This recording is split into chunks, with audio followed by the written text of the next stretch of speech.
नमस्कार दोस्तों, मेरा नाम नीता है और मैं इंदौर से हूँ। मेरे ससुर जी बहुत बड़े खिलाड़ी थे और कैसे मैंने उनके साथ क्रिकेट खेला। मेरी शादी को 10 साल हो चुके हैं और मैं एक अच्छे परिवार से हूँ। मेरे 2 बच्चे हैं, एक लड़की 8 वर्ष की है जिसका नाम चिंकी है और वो अपने ननिहाल में नाना नानी के पास ही रहती है। एक बेटा जो 5 वर्ष का है, मेरे पति की पास के गांव में दुकान है और उनका नाम मुकुल है। मेरे ससुर जी सरकारी कर्मचारी थे जो अभी रिटायरमेंट हो चुके हैं। यहाँ पुराने चलन के अनुसार हम औरतों को घूंघट निकालना पड़ता है। मेरे जेठ जी और जेठानी अलग मकान में रहते थे। मेरी सासू जी कभी कभार उनके घर पर ही रहती थीं। मेरे पति को व्यापार में घाटा हो गया तो वो धंधा करने बाहर चले गए और यहाँ पर मैं, मेरे ससुर जी और मेरी सास ही रहते थे। बस एक दिन मेरी सास मेरे जेठ जी के घर पर ही थीं। इस घर पर मैं और मेरे ससुर जी ही अकेले थे। मेरे घर के गोदाम में कुछ पुराना सामान पड़ा था, उनमें कुछ पुराने कपड़े की गठरियां भी थीं। तो उनको लेने वाला एक कबाड़ी आया था। मैंने सोचा कि यह कबाड़ इसको बेच दूं। उसको देने के लिए गई तो गोदाम में मुझे कुछ हलचल सुनाई दी। मैं खिड़की के पास ही रुककर अंदर की तरफ देखने लगी। अंदर का नजारा देखा तो मेरे पैरों तले की जमीन खिसक गई, क्योंकि अंदर मेरे ससुर जी थे और वो पुराने कपड़ों को पहने हुए थे। मुझे तो अपनी आंखों पर यकीन ही नहीं हो रहा था। वो बड़े से बल्ले के साथ क्रिकेट की प्रैक्टिस कर रहे थे। फिर मैं अपने कमरे में चली आई। नीचे पुराने कपड़े लेने वाला अभी भी बैठा था। मैं ऊपर की मंजिल पर रहती हूँ, नीचे मेरे ससुर जी का कमरा है। और फिर जब ससुर जी अपने कमरे में चले गए तब मैं गोदाम में गई तो गठरी का सामान बिखरा पड़ा था। मैं उन कपड़ों को लेकर नीचे गई तो उस कबाड़ी को दिखाने लगी कि ये कपड़े हैं। सामने ससुर जी का कमरा था, कमरे के बाहर ही कबाड़ी बैठा था। वो बोला, अरे भाभी जी, ये कपड़ा तो धो कर देती। ससुर जी सब देख सुन रहे थे तो मैंने कहा, पर भैया मैं तो अभी गोदाम से लेकर आई हूँ। तो जब उन्होंने मुझे पुराना कपड़ा दिखाया तो मैंने उसको सॉरी बोला और बाकी के कपड़े दे दिए। वो कपड़े लेकर चला गया। रात भर मेरी आंखों के सामने आज जो दृश्य देखा वही घूम रहा था। फिर कुछ दिन ऐसे ही सामान्य चलता रहा। फिर एक दिन ससुर जी घर में नहीं थे, मैं अकेली थी तो घर का ऊपर नीचे का सारा काम खत्म करके फिर नहाने के लिए नीचे गई। नहाने के बाद ऐसे ही आंगन में लगे आईने में खुद को निहारने लगी और मुझे मालूम नहीं रहा कि मेरे ससुर जी आ गए। मुझे जैसे ही इस बात का एहसास हुआ और मैंने उनको देखा तो मैं एकदम से ऊपर जाने की सीढ़ियों पर दौड़ लगा दी। मैं तो मन ही मन सोचने लगी कि मेरे साथ ये सब क्या हो रहा है, पर भगवान जो करता है वो सही करता है। कुछ देर बाद मैं रसोई में खाना बनाने आ गई और खाना बनाकर ससुर जी को उनके कमरे में खाना देने गई।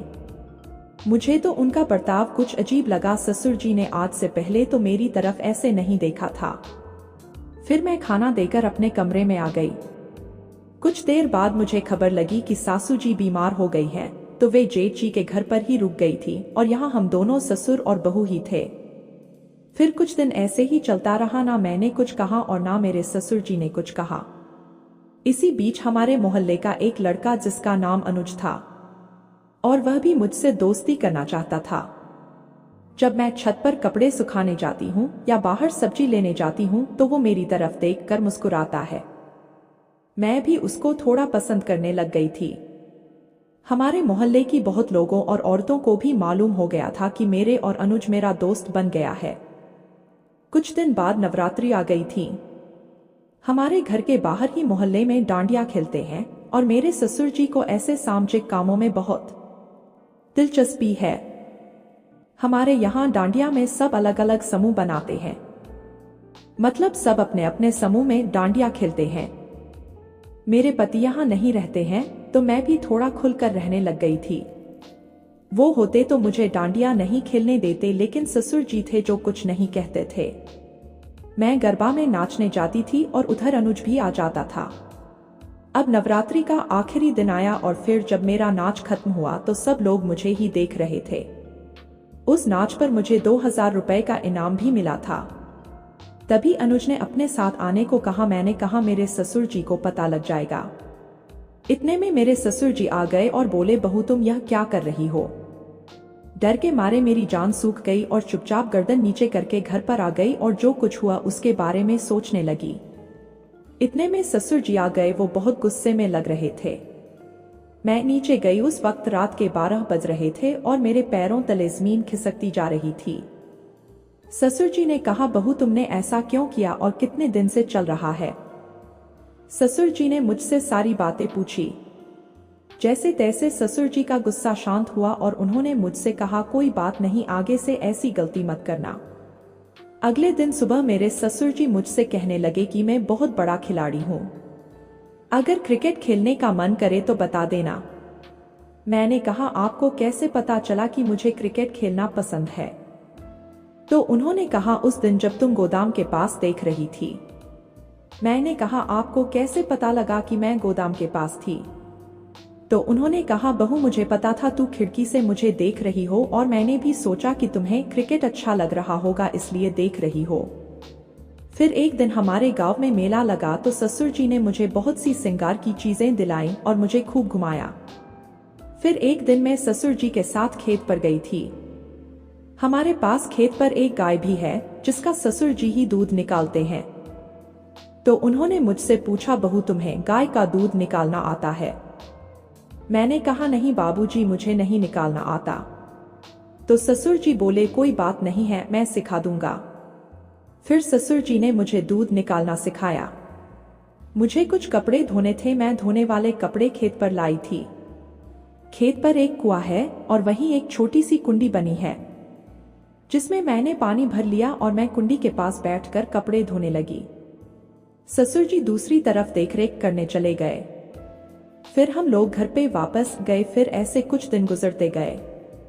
एक दिन जब मैं अपने कमरे में काम कर रही थी तो नीचे दरवाजा खटखटाने की आवाज आई। तो ससुर जी ने बोला, बहू तुम जाकर देखो, शायद पोस्टमैन होगा। तो मैं पसीने में लथपथ तो हो ही रही थी। मैंने दरवाजा खोला तो सामने मेरे पति के दोस्त थे। तो उन्होंने पूछा, भाभी जी आप इतने पसीने में कैसे कुछ काम कर रही थी? तो मैंने कहा, नहीं वो कुछ नहीं, बस कपड़े समेट रही थी। क्या हुआ? वो, भाभी जी आपको खाना खाने शाम को हमारे घर पर आना है और भाभी जी आपके ससुर जी कहाँ हैं? तो मैंने कहा, वो ऊपर हैं, कुछ काम कर रहे हैं। फिर रात हुई, मैं पुलकित जी के घर पर खाना खाने गई।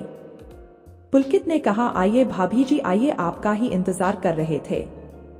मैंने पूछा, क्या सब लोग खाना खाकर जा चुके हैं? तो उन्होंने कहा, हाँ आप आइए। मैंने कहा, वो घर पर कुछ अधिक काम था और बाबूजी भी अकेले थे। अच्छा चलो मेरे कमरे में यहाँ बैठिए। मैंने कहा, घर पर कोई दिख नहीं रहा, बीना किधर गई है? तो वह बोला, भाभी जी वो उसका कोई फोन आ गया था मेरे ससुराल से, अभी तो वो कुछ देर पहले ही गई है। मैं खाना खाने लगी। खाना बहुत ही अच्छा था। वो मेरे सामने ही बैठे मुझे भोजन कराते रहे। मैंने खाना खा लिया और जाने को हुई। तभी पुलकित ने कहा, बैठो तो सही, लीजिए भाभी जी सौंफ खाइए, खाने के बाद अच्छा रहता है।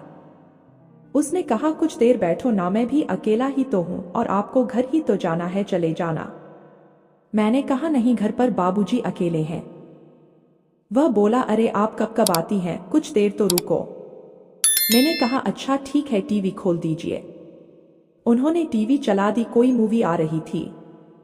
मैंने कहा, पुलकित भाई सा चैनल बदलिए ना, सीरियल आ रहा होगा।